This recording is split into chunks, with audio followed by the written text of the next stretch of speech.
Hi friends on YouTube. Today I'm going to talk about democracy. First, let me introduce myself. My name's Wilson. I'm a Chinese, grew up in Hong Kong during the 80s. In 1985, I was graduated from the University of Hong Kong. As a young kid in my early 20s, I was pro-West and a die-hard supporter of democracy. In schools, our teacher always bashed China was an evil country and praised democracy was the best political system in the world. This idea that socialism was evil kept searing in my mind for many years, and I never questioned its validity.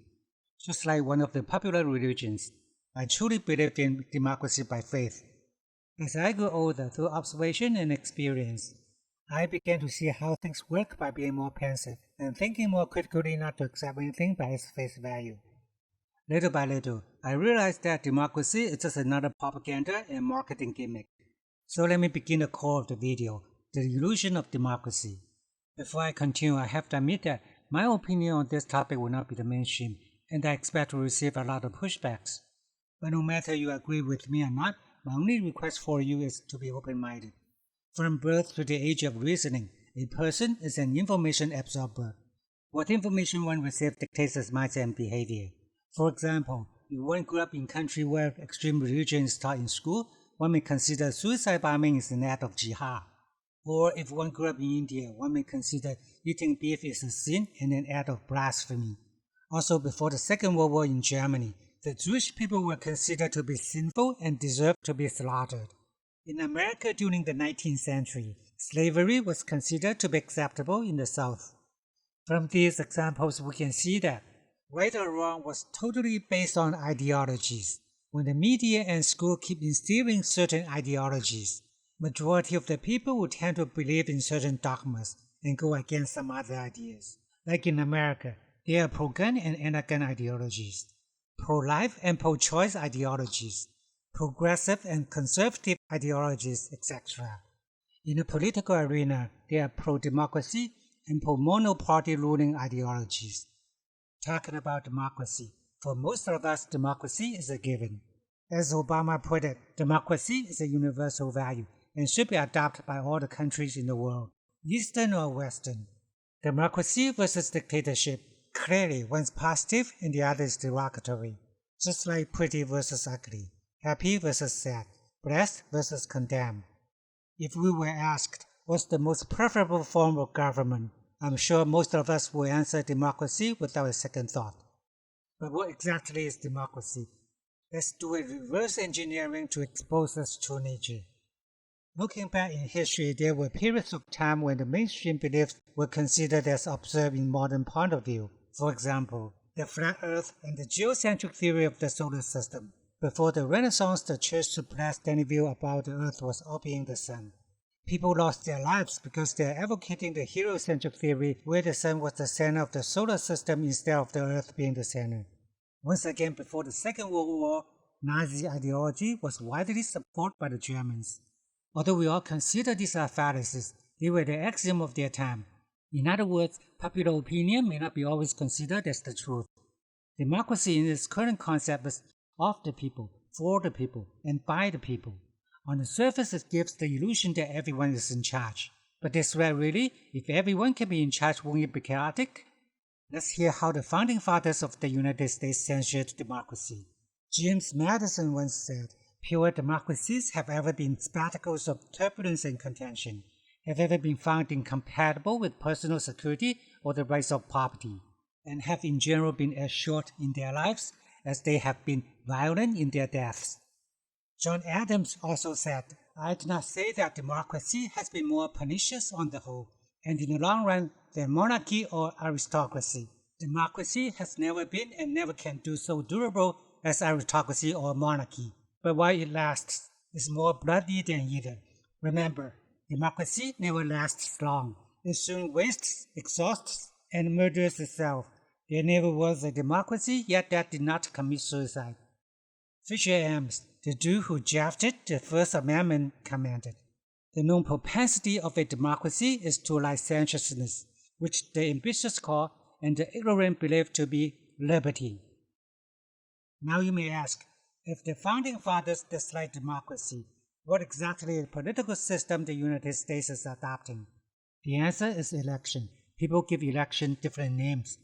such as republic, representative, parliamentary, etc. But no matter what pretty name this is tagged, democracy, just like any other political system, is still a pyramid system with a small number of people at the top governing the majority of the people at the bottom. Every system has to go through a selection process. The design of the rules will dictate what kind of people will be elected. For the sake of argument, let's assume we live in a community with a population of 1,000.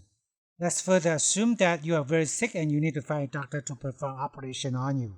Are you going to consult the rest of the 999 people to choose a doctor for you? Probably not. A better method is to consult 5 to 10 medical experts, and then let them refer a surgeon for you. Let's call this method A. Alternatively, we call this method B. You can choose your doctor democratically. The rule of the game is such that anyone can be the candidate to become your doctor, no matter he or she has a medical degree or not. And who will be chosen will be decided by 900 people through voting. Let's say we have 3 candidates. Mr. A is not a medical doctor but claims he has ancestral recipe to cure your disease. Mr. B is a veterinarian and believes all animals are equally created by God, so he is equally capable to cure human malady. Mr. C says although he is not medically trained, he does have great leadership skill to manage a team of doctors. So when the election begins, Mr. A, through his friends in press, spread rumor about Mr. B was involved in a malpractice lawsuit. Mr. B also used his connection to publicize negative news about Mr. A. Mr. C, on the other hand, is supported by a big pharmaceutical company, which can influence a large group of people to vote for him. Although the scenario in Method B is fictitious, isn't it a reflection of the democratic election in the West? If you think this method is silly, then you can make the same argument about the democratic election of the politicians. In case you still cannot see the analogy, then let me sort it out for you. First, the candidates do not need to be certified. When they say they are great, you gotta believe that they are great. Second, there will be all kinds of ad hominem personal attack throughout the election process. Third, this is a system that relies on a group of unprofessional people to decide a professional position. And fourth, the system can be easily manipulated by people with ulterior motives and have a lot of money to spend. Interest groups such as the big farms can buy their influence through labor unions, churches, schools, etc. This is probably why the big corporations love to promote democracy. But ironically, they never use this system in their own company. Have you ever heard a CEO is elected democratically by everyone in a company? If there ever is one, just like what Adams put it, the company will be committing suicide. Can you correlate that Method A is close to a system chosen by China, while Method B is chosen by the Western countries? In Western media, talk show hosts, news anchors, reporters always criticize that appointed officials do not represent the people. In retrospect, do the elected officials represent you? Look around and ask yourself, which elected official represents you? The reality is, when you cast a vote to a candidate who gets elected, you are giving him 4 to 6 years of dictatorship. There's also no scientific finding to prove that elected officials are better than appointed officials. On the contrary, democracy is a system more susceptible to corruption by political contribution from interest groups. To overcome this transgression, democracy legalizes bribery in the name of freedoms of expression. Can you also see that democracy is an industry? Just like any industry, there are players within them. For example, not everyone can be the material for being a doctor or a lawyer. By the same token, not everyone can be the material for being a politician. To be a politician, one has to be selfish, one has to be a liar, and one has to have the desire for power. If prostitution is an industry that sustains the living of a group of people, such as the hawkers and the pimps, then democracy is another industry that sustains the living of power-hungered and greedy politicians. To become a doctor, accountant, or engineer, one has to go through years of education and training. But to be a politician, one simply needs to be a big talker and to find an interest group to fund the campaign. By packaging election with a fancy name such as democracy, these politicians give you the illusion that you are in charge, but in fact you are being used to legitimize their power. By possessing the political power, they get a shortcut to become rich without the need of hard working. For this reason, they will do their best to brainwash you that democracy is the best political system in the world, and democracy is the God-given right to people. Just like the poultry industry will brainwash you that egg is the best thing for you to eat, or the dairy industry keeps telling you that milk does the body good. In conclusion, democracy may not be the worst, but definitely not the best. From what I can see, democracy divides the society and creates hate. Democracy makes the government less efficient. Democracy only serves the interests of a small group of people. And democracy is a big lie. So democracy is of some people, for some people, and by some people. Last but not least, see what kind of presidents America has elected.